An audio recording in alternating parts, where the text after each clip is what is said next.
এই গরমের মধ্যে রাত 11টা বাজে ইচ্ছা হলো যে আনারস ভর্তা করে খাই।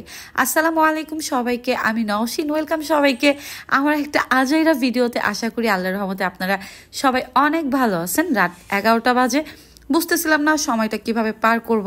আর আমি যেহেতু 2 দিন আগের ভিডিও যদি আমার দেখে থাকেন যে আমি বাহির থেকে মিনি আনারস, যেটা আমার লাইফে ফার্স্ট টাইম আমি এত ছোট ছোট আনারস দেখছি, যেটা 10 টাকা করে কিনছি। মানে বর্তমান যুগে 2 টাকায় চকলেট পাওয়াটাও খুব টাফ, আর সেখানে 10 টাকায় আনারস কিভাবে সম্ভব। তো আমি খুশিতে 2টা আনারস খেয়ে আসি, আর 4টা আনারস আমি নিয়ে আসি আমার বাসার জন্য। আজ এরা বসে থাকলে যা হয়, কোনো কাজ নাই, তো আমার ইচ্ছে হলো যে আমি আনারস ভর্তা করে ফেলি। তো আনারস ভর্তার জন্য যখন শুকনো মরিচ আমি তাওয়াতে ভাজা শুরু করলাম, দেখতেছিলাম অনেক লেট হচ্ছিল, দেন আমি তাওয়া থেকে শুকনো মরিচটাকে নামিয়ে অলরেডি চুলার মধ্যে দিয়ে পোড়ায় নিছি। পোড়া পোড়া একটা গন্ধ বের হয়ে যায়। তো আমি এটা কাসুন্দি দিয়ে ভর্তা করব। তো রাতের খাবার আমি আনারসই খাইলাম, রাতে টোটালি কোনো ভাত খাই নাই। শুকনা মরিচ দিয়ে ঝাল করে কাসুন্দি দিয়ে ভর্তা খেতে অনেক ভালো লাগে। যদিও আসলে আনারস ভর্তাটা বেশি ভালো লাগবে দুপুরবেলা যদি আপনি খান, গরমের মধ্যে ভালো লাগে। আর এটা জ্বরের জন্য অনেক ভালো। আর যেহেতু জ্বর ঠান্ডার সিজন যাচ্ছে, যেহেতু হালকা জ্বর ঠান্ডা লেগেই থাকে, তো আমার মনে হলো যে আমি ঝাল করে এই মিনি আনারসগুলা ভর্তা করে খাবো। তো আনারস 2টা দেখে আমার অনেক মায়াও লাগতেছিল, কেন জানি খেতেও ইচ্ছা করতেছিল না, আর না খেলে নষ্ট হয়ে যাবে, যেহেতু অনেক গরম। তো কিছুই করার নাই, তো আমি আনারসটাকে কেটে নিচ্ছিলাম।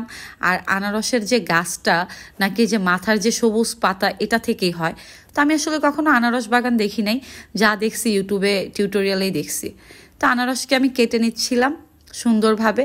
যদিও ভিডিওতে মনে হয় যে আনারসগুলো অনেক বড়, বাট সত্যিকার অর্থে আনারসগুলো অনেক ছোট ছিল আর দেখতে অনেক বেশি কিউট।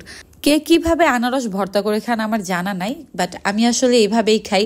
আর বাহিরে বের হলে দেখা যায় যে এখন আনারসের বিজনেস যারা করে, তারা কাসুন্দি, শুকনো মরিচ, ঝাল মরিচ দিয়ে, বিট লবণ দিয়ে ভর্তা করে দেয়। তো আমি ওইভাবেই ট্রাই করতেছিলাম। তো আমি আনারসগুলোকে কেটে ভালোভাবে পরিষ্কার করে নিয়ে, আর কাসুন্দি দিয়ে, শুকনা মরিচটা আসলে ভালোভাবে পোড়ানো হয় নাই, ভাজা হয় নাই, তো কাসুন্দি দিয়ে ভর্তাটা ভালোভাবে করে নিলাম।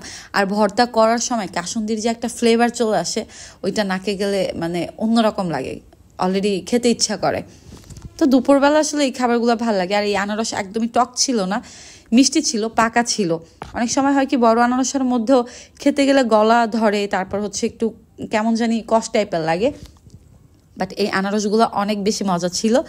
তো ফাইনালি রাতের খাবার হিসাবে আনারসই খেলাম, ভর্তা করতেছিলাম, এইভাবেই সময়টা পার করলাম। আর আপনাদের মাঝে শেয়ার করলাম যে আমি কিভাবে ভর্তাটা করলাম।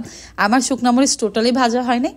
আমি আসলে কোনো কাজে পারফেক্ট না, পারফেক্টভাবে করতে গেলেও হয় না। তো যাই হোক, আমার আনারস ভর্তাটা অনেক মজা হয়েছিল। এইভাবে আনারস ভর্তা কে কে খান অবশ্যই কমেন্ট করে জানাবেন। আর এই ছিল আমার ভিডিও আর রাতের খাবার। সবাই ভালো থাকবেন। আজকের ভিডিওটা এই পর্যন্ত, ইনশাল্লাহ দেখা হবে নেক্সট ভিডিওতে।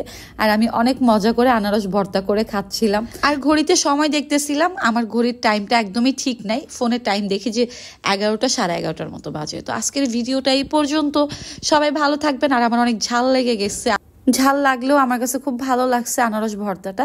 তো সবাই ভালো থাকবেন, ইনশাল্লাহ দেখা হবে নেক্সট ভিডিওতে। আল্লাহ হাফেজ সবাইকে। আর ভিডিওটি ভালো লাগলে অবশ্যই লাইক, কমেন্ট, শেয়ার করে দিবেন, আমার পেজটি ফলো করে দিবেন। সবাই ভালো থাকবেন।